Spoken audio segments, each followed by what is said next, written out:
Took the Maestro for its MoT yesterday. I wasn't sure if it was going to pass or not. I've done a lot of work, as you've seen on the channel, especially with those rear arches, and I don't know, I just had the suspicion it wasn't going to be plain sailing.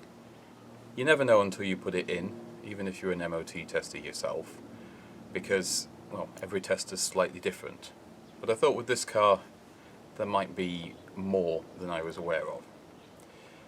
Not a terrible result, but not a pass. So what did we fail on? Surprisingly, even though it was rust, it wasn't a lot of rust.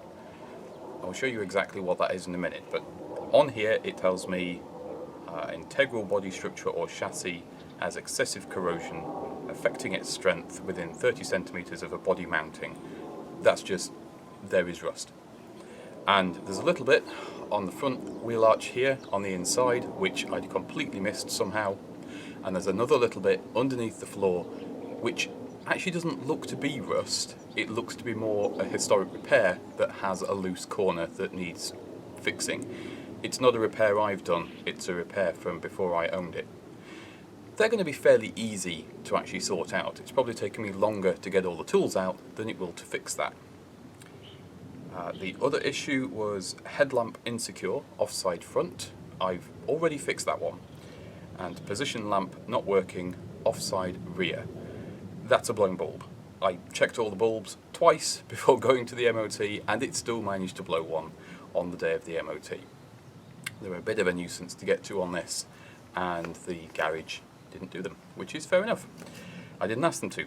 The only advisory was oil leak at front, and that's the rocker cover gasket, and they all do that, so I'm not worried about that one, especially since the rocker cover gasket is going to be done.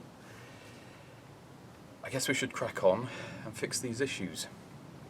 I want it passed the emissions fine, but then again, it's pre-cat, so it's unlikely to fail the emissions if it's not visibly smoking. This is the headlight that failed the MOT. I've just unfixed it to recreate the problem for you, so you understand what it was on the MOT test. These do have a little bit of movement anyway, they're quite flexible on their mountings, but the problem is the top bracket. And that's what the headlight failed on. The fix: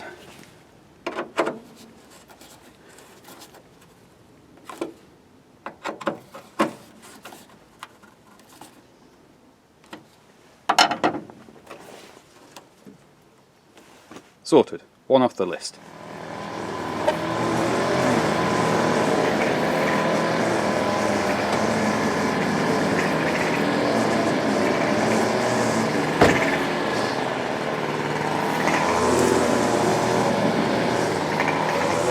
Next issue is the blown bulb. You can see we've got two on this side.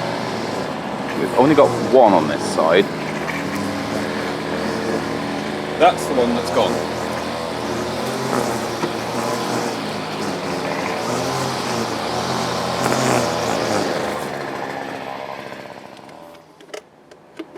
There we are. That's weird.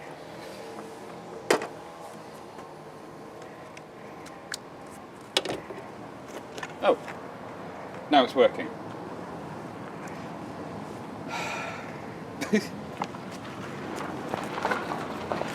Well, that's just typical. It's after all that, there's nothing to do. The bulb's fine. It just decided it didn't want to be.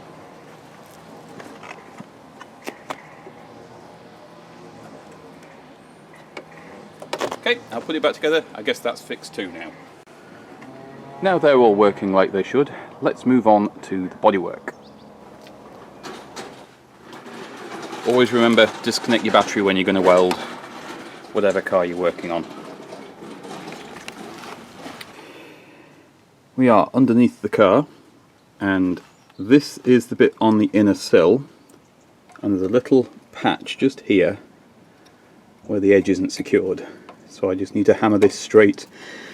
I can't find any rust particularly other than, you know, the slight surface appearance of it, so I'll straighten it out, clean it up and see what I have to work with, but I suspect this is just going to be a laying on my back welding it job. It's a very small repair it's just awkward access because the jacking point's right here, and then my axle stand has to go back here because this car is very small and there aren't many places to put any supports.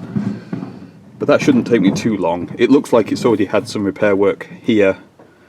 I think a previous owner replaced all of this section, but I know that's all solid from the previous investigating.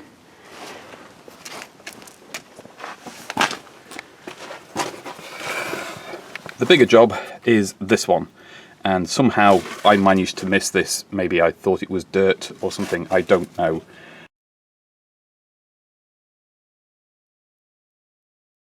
I've also noticed, just as I've come under here, is this little bit of rust here that needs fixing, so that's a job to do.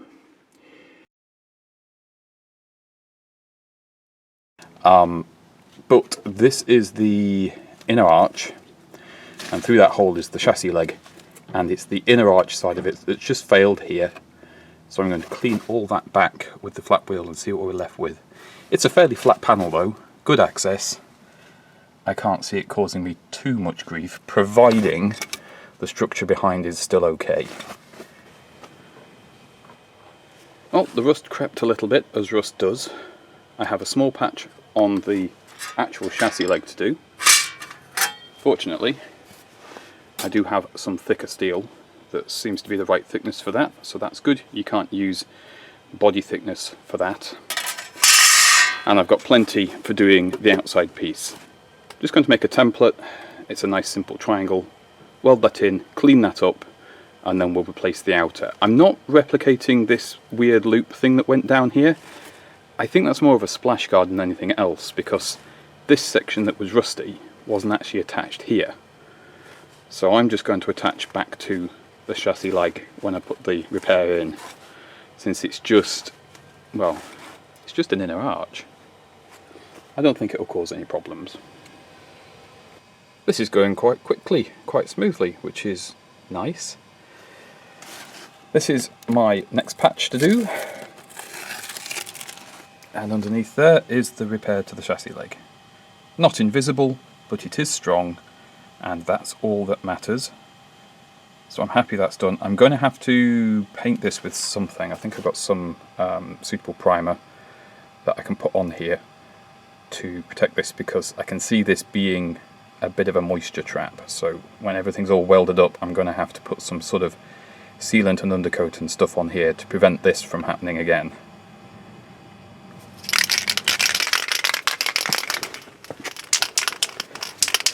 Got some zinc primer on it. Just going to put some top coat on, and then we can put the outer patch on. Not too worried about being messy in here. I'll clean everything up when I put the top coats on. Remember, repair, not restoration. Also, if there's signs I've done work, then the MoT garage can actually see that I've actually done it. I've not just put some filler over it.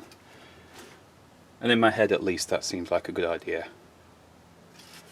Right, we'll let that dry, and then clean off all of this paint around the edge, and then I'll weld on the last bit.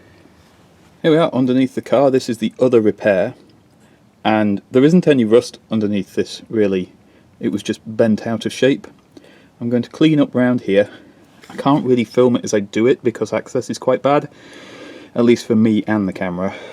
So I shall tack this piece. Now it's actually back in shape, and I've reshaped the sill lip as well, and then this will be secure. I'll put some seam sealer on it, put some under seal on, and that will be that one done too. Right then, that repair's done. I'm going to put some seam sealer on this and some paint and all the rest of it, make it all smart. The chassis leg's done, obviously. I did join up a little split here, which I'd missed when I did the undersealing, and under here it's not the prettiest job, but it is secured down, so I'll clean all that up, get some protection on that, and that will be fine.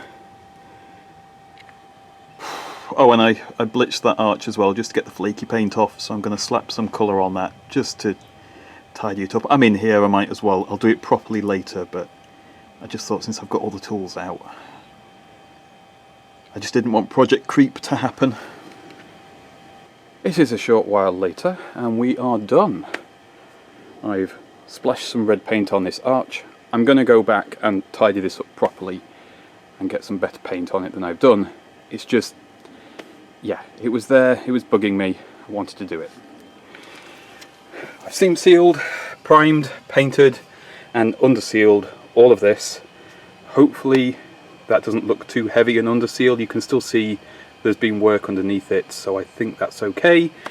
At least the test centre can see the work's been done and it's not just filler. On the sill, same deal. You kind of can't see I've been there, which is great.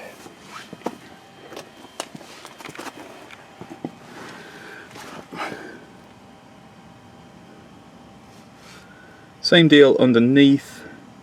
This is where it was all lifted up. It's now all tacked down properly, seam sealed, painted and undersealed. I've also gone over a few spots where the underseal was missing. Just, you know, tidying things up. I'm going to have to come back to this probably at some point in the winter anyway, because, well, this car's not going away for winter. It's going to be driven through another one, as it has its entire life. Right, let's get the retest booked and see about getting a pass. That's all that came off.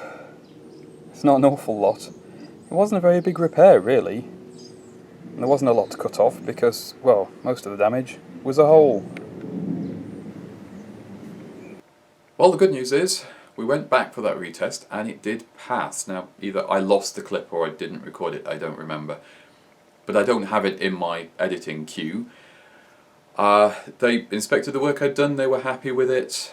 We got the pass, another year's ticket, which is super. I will have more content on the Maestro coming very soon. And yeah, it's a bit strange recording this now, given the time gap between this and when I did that MoT.